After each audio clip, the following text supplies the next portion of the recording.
नमस्कार साथियों, स्वागत है आप सभी का आज के एक और नए वीडियो में। आज की इस वीडियो में हम बात करने वाले हैं कि अगर आप भी पीएमईजीपी योजना के तहत लोन लेकर के अपना खुद का बिजनेस शुरू करना चाहते हैं तो ये वीडियो आपके लिए बेहद महत्वपूर्ण होने वाला है, क्योंकि सरकार ने पीएमईजीपी का नया पोर्टल लॉन्च कर दिया है, जिसके बाद उसकी आवेदन प्रक्रिया, उसकी पात्रता और नियमों में कई प्रकार के बदलाव किए गए हैं।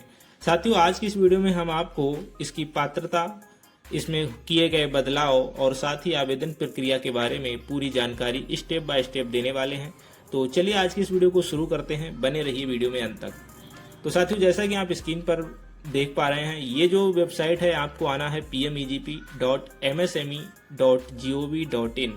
ये टाइप करने के बाद आप कुछ इस प्रकार के इंटरफेस पे आ जाएंगे। यहाँ पर आपको योजना के बारे में क्लिक करना है तो ऊपर आपको योजना के दिशा निर्देश देखने को मिलते हैं, साथ ही योजना के उद्देश्य आपको देखने को मिल जाएंगे। साथ ही इसके उद्देश्य जो हैं वो कुछ इस प्रकार से हैं कि इसमें नए स्वरोजगार उद्यमों या फिर परियोजनाओं या सूक्ष्म उद्योगों की स्थापना के माध्यम से देश के ग्रामीण और शहरी क्षेत्रों में रोजगार के अवसर पैदा करना, वहीं व्यापक रूप से फैले पारंपरिक कारीगरों, ग्रामीण और शहरी बेरोजगार युवाओं को एक साथ लाना और उन्हें उनके स्थान पर यथासंभव स्वरोजगार के अवसर प्रदान करना।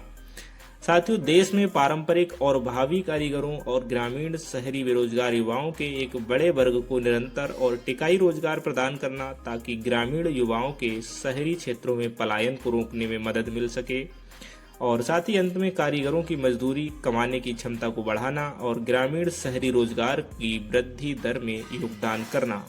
तो कुछ इस प्रकार से इस योजना के ये उद्देश्य हैं। तो चलिए इस उद्देश्य के बाद हम इसकी आगे की प्रक्रिया को जानते हैं। तो इसके बाद आपको पात्रता मापदंड पे क्लिक करना है और इसकी पात्रता को आप यहाँ से देख पाएंगे कौन लोग इसमें एलिजिबल हैं। तो साथियों, यहाँ पर लाभार्थियों की जो पात्रता शर्तें हैं वो कुछ इस प्रकार से यहाँ पर देखने को मिल जाएंगी, जिनमें आपको नए उद्यमों या नए इकाइयों के लिए 18 वर्ष से अधिक आयु का कोई भी व्यक्ति है वो इसमें अप्लाई कर सकता है। साथियों, इसमें आवेदन करने के लिए आय की कोई सीमा नहीं है, कोई भी व्यक्ति आवेदन कर सकता है। साथ ही विनिर्माण क्षेत्र में 10 लाख रुपए से अधिक और वहीं व्यवसाय या सेवा क्षेत्र में 5 लाख रुपए से अधिक की लागत वाली परियोजनाओं की स्थापना के लिए लाभार्थियों के पास कम से कम 8वीं कक्षा उत्तीर्ण शैक्षिक योग्यता होनी चाहिए। उसके बाद आप देख पाएंगे योजना के तहत सहायता केवल विशेष रूप से पीएमईजीपी के तहत स्वीकृत नई परियोजनाओं के लिए ही उपलब्ध होगी। उसके बाद मौजूदा इकाइयां जो चल रही हैं उसमें पीएमआरवाई, आरईजीपी या भारत सरकार या फिर राज्य सरकार की किसी भी अन्य योजना के तहत जिसमें वो भारत सरकार या किसी राज्य सरकार के सरकारी सब्सिडी का लाभ उठा चुके होंगे तो वो ऐसे लोग इसमें पात्र नहीं हैं। साथ ही आपको कुछ अन्य पात्रता शर्तें भी नीचे देखने को मिलेंगी। चलिए यहाँ पर एक पॉइंट देख लेते हैं कि बिना पूंजीगत व्यय वाली परियोजनाएं इस योजना के तहत वित्त पोषण के लिए पात्र नहीं हैं। यानी यहाँ पर बताया गया कि टर्म लोन जिसमें नहीं होगा वो लोग इस योजना में पात्र नहीं होंगे। आपको टर्म लोन के लिए और टर्म लोन यानी कि भूमि की लागत इसमें शामिल नहीं की जाएगी। अगर कोई चाहता है तो वहां पर जैसे टीन शेड या बर्क शेड जो होता है कार्यशाला के रूप में वो लगा सकते हैं, और इसका जो है आपको 3 साल की अवधि के लिए ही परियोजना लागत में इनको शामिल किया जाएगा। आप इसमें जमीन की लागत को शामिल नहीं कर सकते हैं पूंजीगत व्यय में यानी कि टर्म लोन में। ठीक है, इसके बाद भी कुछ पॉइंट है यहाँ पर जो विशेष स्थितियों में आपको लागू होंगे। अगर आप किसी केंद्र शासित प्रदेश से आते हैं या किसी विशेष स्थिति से आते हैं तो आपको यहाँ पर कुछ पॉइंट दिए गए हैं जिनको आपको देख लेना है। तो चलिए हम थोड़ा सा अभी बढ़ते हैं आगे और स्क्रॉल करके थोड़ा सा नीचे बढ़ेंगे तो आप कुछ इस प्रकार से देख पाएंगे। यहाँ पर ध्यान दें, एक बात और दी गई है कि परिवार का कोई एक ही सदस्य जो है वो इस योजना का पात्र हो सकता है। उसके बाद यहाँ पर देखिए जो मौजूदा इकाइयां चल रही हैं उनमें पीएमईजीपी मुद्रा योजना के तहत वित्त पोषित सभी मौजूदा इकाइयां जिनमें मार्जिन मनी को समायोजित कर दिया है और साथ ही पहले किए गए ऋण को निर्धारित समय में चुका दिया है, वे लोग इस योजना में पात्र होंगे। इकाई को पिछले 3 वर्षों से लाभ कमा रही हो वही पात्र होंगे। ऐसा नहीं है कि आपकी जो इकाई है वो बंद हो चुकी है या घाटे में चल रही है तो वो लोग इसमें पात्र नहीं होंगे। उसके बाद लाभार्थी उसी वित्त पोषण या बैंक को आवेदन कर सकते हैं जिससे पहले ऋण प्रदान किया गया था, या किसी ऐसे बैंक जो दूसरे ऋण के लिए ऋण सुविधा का विस्तार करने के लिए तैयार हों। सही। इसके बाद आपको उद्यम पोर्टल के तहत पंजीकरण अनिवार्य है, आपको उद्यम सर्टिफिकेट यहाँ पर लगाना पड़ेगा। तो चलिए इसको करते हैं क्लोज और हम आगे देखते हैं कि कैसे करें आवेदन। तो यहाँ पर आपको वीडियो ट्यूटोरियल देखने को मिलेंगे, साथ ही यूजर मैनुअल नीचे मिल जाएगा, तो यहाँ से देख सकते हैं। तो चलिए अभी जानते हैं ऑनलाइन आवेदन की प्रक्रिया क्या है। तो हम करेंगे ऑनलाइन आवेदन पर क्लिक और यहाँ से आप अपने फॉर्म को अप्लाई कर सकते हैं। तो ऑनलाइन आवेदन पर क्लिक करते ही आपके सामने कुछ इस प्रकार से पीएमईजीपी का एप्लीकेशन फॉर्म ओपन होता है और यहाँ पर सबसे पहले आपको नई इकाई के लिए आवेदन करने का ऑप्शन दिया जाता है और इस आवेदन में आपको अपना आधार नंबर एंटर करना रहेगा। तो चलिए सबसे पहले हम यहाँ पर अपना आधार नंबर एंटर करके देख लेते। फिलहाल हम इस आधार नंबर से पुराने पोर्टल पर एप्लीकेशन कर चुके हैं, लेकिन चलिए यहाँ पर देखते हैं क्या बताता है। तो साथियों यहाँ पर देख सकते हैं कि इस आवेदन को संसाधित नहीं किया जा सकता क्योंकि आधार पहले से मौजूद है। तो अभी हमें यहाँ पर करना होगा लॉगिन, लेकिन लॉगिन करने से पहले हम इसके वीडियो ट्यूटोरियल के माध्यम से आपको पूरा ऑनलाइन करके दिखाएंगे कि आपको कैसे अपने फॉर्म को नए पोर्टल पर ऑनलाइन करना है। तो चलिए अभी चलते हैं कैसे करें आवेदन पर, और यहाँ पर आपको वीडियो ट्यूटोरियल पे क्लिक कर लेना है और इस पर क्लिक करते ही आपको हिंदी और इंग्लिश दोनों भाषाओं में वीडियो देखने को मिल जाएगा कि आपको फॉर्म अप्लाई कैसे करना है। ठीक है, तो चलिए हम इसको करते हैं ओपन और कुछ इस प्रकार से यहाँ पर आप देख पाएंगे। यहाँ पर आपको एप्लीकेशन का ऑप्शन मिलता है और कॉर्नर में लॉगिन का ऑप्शन मिलता है। तो चाहे तो आप यहाँ से जा सकते हैं या फिर आपको लॉगिन में न्यू एप्लीकेशन बटन पे क्लिक करना है और क्लिक करते ही आप यहाँ पर देख पाएंगे कुछ इस प्रकार से। सबसे पहले यहाँ पर आपको अपना आधार नंबर एंटर करना रहेगा। तो यहाँ पर आधार नंबर एंटर करने के बाद वैलिडेट आधार पे क्लिक करेंगे और आपके आधार रजिस्टर्ड मोबाइल नंबर पर एक OTP कोड सेंड किया जाएगा। कुछ इस प्रकार से आप देख पाएंगे। यहाँ पर आपको UIDAI OTP कंसेंट पे टिक लगाना है और मोबाइल पर आए हुए OTP कोड को यहाँ पर दर्ज कर लेना है। OTP दर्ज करने के बाद सिंपली सबमिट बटन पे क्लिक करेंगे। सबमिट करते ही आपके आधार से डिटेल फैच होकर के आपका नाम, डेट ऑफ बर्थ और एड्रेस, जेंडर, कुछ डिटेल यहाँ पर फैच होकर के मिल जाएगी जो आपको मैन्युअली फिल नहीं करनी रहेगी। उसके बाद यहाँ पर आपको अपना पैन कार्ड नंबर एंटर करना है। तो चलिए यहाँ पर हम पैन कार्ड नंबर एंटर कर लेते हैं और पैन कार्ड के बाद आपको अपनी सोशल कैटेगरी यानी कि जो आपकी जाति है वो यहाँ से सेलेक्ट कर लेनी है। उसके बाद आपको अगर किसी विशेष श्रेणी से आते हैं तो वो यहाँ से सेलेक्ट कर लीजिएगा, अन्यथा नॉट एप्लीकेबल कर दीजिएगा। और साथ ही आपको शैक्षणिक योग्यता बतानी है कि आप कितना पढ़े लिखे हैं। और उसके बाद स्क्रॉल करेंगे तो नीचे आपको कम्युनिकेशन का एड्रेस मिलता है यानी पत्राचार हेतु पता। तो आपके आधार से फैच होकर के आ जाएगा, लेकिन अगर आप यहाँ पर चेंज करना चाहते हैं तो कर सकते हैं चेंज डिस्ट्रिक्ट पर क्लिक करके। साथ ही यहाँ पर अपना आपको एक मोबाइल नंबर एंटर करना है और सेकेंडरी मोबाइल नंबर का भी ऑप्शन मिलता है, अगर आप चाहें तो दूसरा मोबाइल नंबर एंटर कर सकते हैं। यहाँ पर आपको अपनी ईमेल एंटर करनी है और ऊपर आपको तालुका यानी ब्लॉक खंड यानी विकास खंड अपना एंटर कर लेना है। कम्युनिकेशन एड्रेस के बाद आपको मिलता है यूनिट एड्रेस, जहां पर भी आप अपना यूनिट स्थापित करने वाले हैं उस एड्रेस को, अगर आपका एड्रेस सेम है तो यूनिट लोकेशन इकाई का पता इस पर आप टिक करेंगे और आपका जो है हो जाएगा। अगर कुछ अलग है तो फिर यहाँ से आप मैनुअली इसको फिल कर सकते हैं। तो कुछ इस प्रकार से हम इसको जो है मैनुअली फिल कर लेते हैं।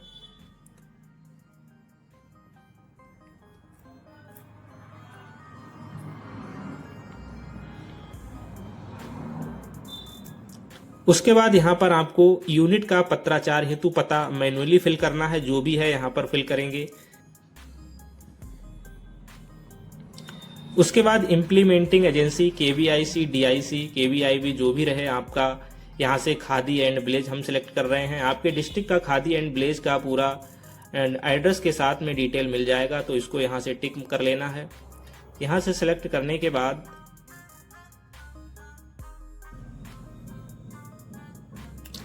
साथियों ट्रेड ऑफ एक्टिविटी यहाँ पर बतानी है, जिसमें आपको सर्विस है कि मैन्युफैक्चरिंग है, और उसके बाद यहाँ पर आपको सब कैटेगरी बतानी है।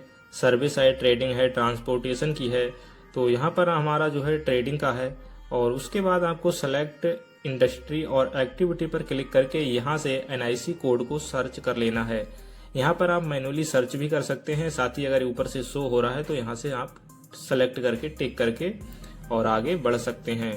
तो हमने यहाँ पर 3 कोड सेलेक्ट कर लिए हैं जो हमारे क्षेत्र से संबंधित हैं। उसके बाद आपसे पूछा जाता है क्या EDP प्रशिक्षण आपने लिया है। तो अगर आपने लिया है तो यस कीजिए, नहीं लिया है तो नो कीजिए। साथ ही आपको बताना है कि ऑनलाइन आपने करा है या फिर ऑफलाइन। तो अगर ऑफलाइन करा है तो ऑफलाइन पे टिक करिए, और उसके बाद आपसे प्रशिक्षण संस्था का नाम पूछा जाएगा। तो आप इस लिस्ट से अपने प्रशिक्षण संस्थान का नाम सेलेक्ट कर सकते हैं। साथ ही आपको पूंजीगत व्यय यानी कि टर्म लोन कैपिटल एक्सपेंडिचर बताना है कितना होने वाला है। तो जो भी आपका बनता है वो यहाँ से आप सेलेक्ट करेंगे, और वर्किंग कैपिटल यानी कैश क्रेडिट की रकम और टोटल दिखेगा। साथ ही आपको रोजगारों की संख्या देनी है कि आप कितने लोगों को अपने यहाँ रोजगार देने वाले हैं। तो हम यहाँ पर 8 एंटर कर दिए हैं। उसके बाद यहाँ पर आपको प्राइमरी फाइनेंशियल बैंक की डिटेल देनी है, जहाँ से भी आप लोन कराना चाहते हैं उस बैंक को यहाँ से सेलेक्ट कर लेंगे, और बैंक का सिलेक्शन करने के बाद आपको IFSC कोड एंटर करना है। साथ ही अगर आप नहीं जानते तो यहाँ से सेलेक्ट भी कर सकते हैं। यहाँ पर आपको पूरी लिस्ट मिल जाती है हर बैंक की, तो यहाँ से सर्च करके आप इसको सेलेक्ट भी कर सकते हैं। जैसे ही आप IFSC सर्च करेंगे आपको बैंक का एड्रेस, डिस्ट्रिक्ट और उसकी शाखा का पता पूरा ऑटोमेटिकली फैच होकर के फिल हो जाएगा। उसके बाद यहाँ पर इसी प्रकार से सेकेंडरी फाइनेंशियल बैंक को सिलेक्ट कर लेना है। मान लीजिए कि पहली बैंक से आपका नहीं हो पाया किसी कारणवश, तो यहाँ पर आपके लिए ऑप्शन दिया जाता है दूसरी फाइनेंशियल बैंक का। तो यहाँ से आप जो है 2 बैंकों को सिलेक्ट कर सकते हैं आसानी से। साथियों बैंक डिटेल्स एंटर करने के बाद लास्ट में एक ऑप्शन आपको दिया जाता है अदर इन्फॉर्मेशन का, जिसमें आपसे पूछा जा रहा है कि CGTMSE का लाभ उठाना चाहते हैं। तो आप इसमें यस कर दीजिएगा, यही बेहतर रहेगा। और नीचे आपको नोट करके कुछ दिया है तो इस पर आपको टिक कर देना है। और उसके बाद यहाँ से पूछ रहा है कि आपको इस योजना के बारे में कहाँ से पता चला। तो अवेयरनेस कैंप हम यहाँ पे लिख देते हैं, और साथ ही आपको कंफर्मेशन करने के लिए टिक लगाना है और सबमिट बटन पे क्लिक करना है। तो जैसे ही आप कंफर्म करके आर यू श्योर करते हैं, आपका फॉर्म जो है सफलतापूर्वक सबमिट हो जाता है।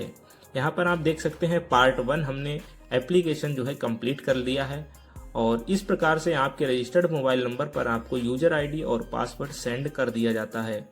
जैसे ही आप यहाँ पर ओके करेंगे, आप अपने लॉगिन पेज पर पहुँच जाएंगे, और लॉगिन करने के लिए यहाँ पर जो आपके मोबाइल नंबर पर यूजर आईडी और पासवर्ड भेजा गया है उसी यूजर आईडी को यहाँ पर आपको एंटर करना रहेगा। यूजर आईडी एंटर करने के बाद नीचे कूट शब्द दिया है, यानी कि इसमें आपको अपना पासवर्ड एंटर करना है, और पासवर्ड एंटर करने के बाद आपके मोबाइल नंबर पर दोबारा से एक सत्यापन करने के लिए OTP आएगा, और OTP आपको यहाँ से ले लेना है। मोबाइल नंबर और ईमेल 2 ऑप्शन दिए जाते हैं, तो चाहे तो आप मोबाइल पे कर सकते हैं, चाहे तो ईमेल से कर सकते हैं, दोनों ऑप्शन है। तो हम यहाँ पर चलिए मोबाइल के माध्यम से करके देखते हैं। तो जारी रखें बटन पे क्लिक करेंगे और आपके मोबाइल नंबर पर OTP भेजा जाएगा। फिलहाल हमने यहाँ पर जब ट्राई किया तो हमने 2-3 बार ट्राई किया, लेकिन मोबाइल नंबर पर OTP नहीं आया। तो हमने दोबारा से यहाँ पर जो फिर से बटन दिया गया है इस पर क्लिक करके हमने अपने ईमेल को सिलेक्ट किया और अपने ईमेल पर OTP को सेंड किया। तो हमारा फाइनली जो है OTP तुरंत आ गया ईमेल पर। तो आप भी ऐसा चेक कर सकते हैं, मोबाइल पर ना आए तो OTP आपको जीमेल पर सेंड कर लेना है। तो जीमेल पर हमारे पास OTP तुरंत आ गया, तो हमने यहाँ पर अपना OTP एंटर किया और OTP को सत्यापित किया। OTP सत्यापित करते ही आपको यहाँ से अपना एक नया पासवर्ड चूज कर लेना है, जो भी आप बनाना चाहें। इसमें एक बड़ा अक्षर, एक छोटा अक्षर, एक संख्या होनी चाहिए नंबर, और एक विशेष स्पेशल कैरेक्टर होना चाहिए। तो कुछ इस प्रकार से आप यहाँ पर देख सकते हैं पासवर्ड बना लेंगे। एग्जाम्पल के तौर पे हम दिखा रहे हैं, ये पासवर्ड आप ऐसे बना सकते हैं। उसके बाद आपको पासवर्ड रीसेट करें बटन पर क्लिक कर लेना है।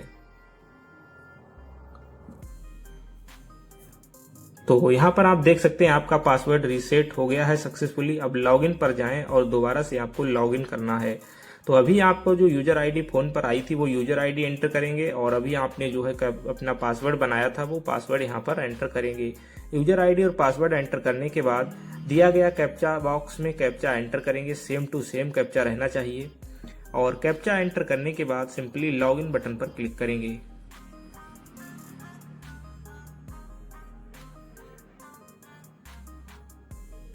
लॉगिन करते ही आप देख पाएंगे वेरिफिकेशन पेंडिंग बता रहा है, यानी कि ये आधार सत्यापन जो है लंबित है, पेंडिंग में है, अभी कुछ समय के बाद ट्राई करें। तो अगर आपके साथ भी ऐसा है तो आपका आधार जो है वो अभी सत्यापन नहीं हुआ है, वो पेंडिंग में दिखा रहा है, ऐसी स्थिति में आपको वेट करना है और कुछ समय के बाद दोबारा से लॉगिन करने के लिए ट्राई करना है।